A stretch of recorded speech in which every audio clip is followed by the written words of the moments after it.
Greetings, Dumelan Sanbonani. My name is Mmapaseka Steve Letsike. I am the Deputy Minister in the Presidency responsible for women, youth, and persons with disability. Black, queer, and proud. I'm in the capital city, in Pretoria, South Africa. I don't know what you're asking me to do. What are you asking me to do? When I walked into the room, in Parliament to be sworn in, I walked in with pride, certainly. That for me was a kind of a pride protest in action, because this is history on its own to have openly queer people walking into Parliament and serving the people. Our democracy is young, 32 years. We are inspired by the struggle heroes that organized before us. They disrupted, they defined the apartheid government. The work that Albertina Sisulu, Winnie Mandela, Nelson Mandela, Oliver Tambo is multiplying. Our generational mission taking over from where they left off. The revolution is still alive.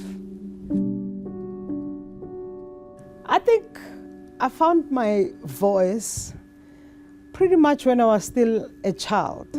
When I said to my grandmother, I don't like dresses, I don't like skirts, do you mind really buying me pants? I really do enjoy wearing a pants as a girl. When I went to school, I asked my principal, exactly what are you looking for? Is this brains that you want to look into? Knowledge that can be built? Or is it this attire? Perfect, I could wear my trousers in school. He said, no, we're looking for, your head. But when you are different, people start to treat you differently. And the faith space become a very difficult space to navigate. There were times in my life when in my teens, I came back home to a group of church members that my grandma was part of.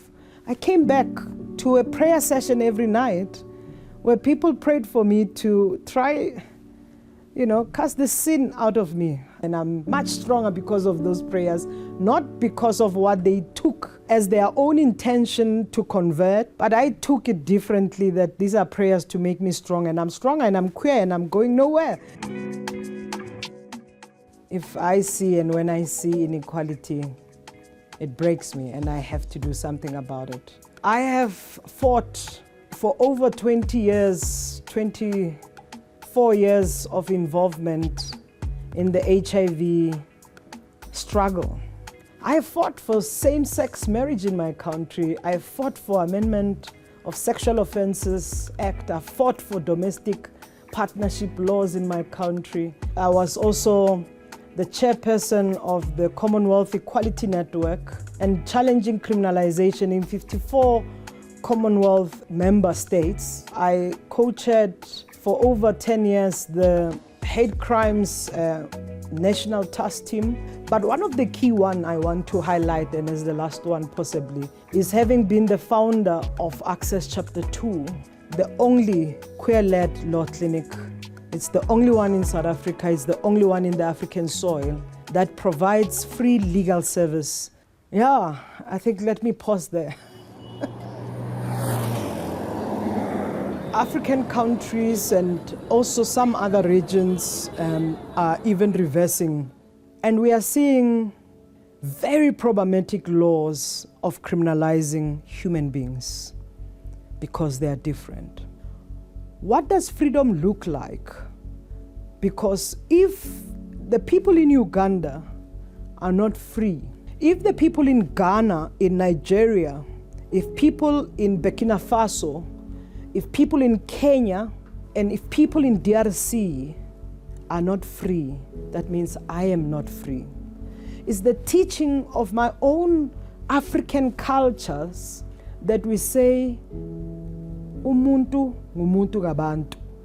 I am because you are. So the question now becomes, in many of the African countries, where have we lost our moral obligation towards the next human being? I have faced many dangers pursuing justice. I have faced attack, physical attack, sexual attack. I have faced attack in my own property. I present, a bit masculine, even when you identify as a woman, but because you express and you present differently, even the woman's space sometimes was never safe. Change is happening. It might not be happening fast as we want, but the world is shifting. We need more people showing up and building solidarity. And I can say to you and to all LGBTI people everywhere, you can count on me, you can count on South Africa.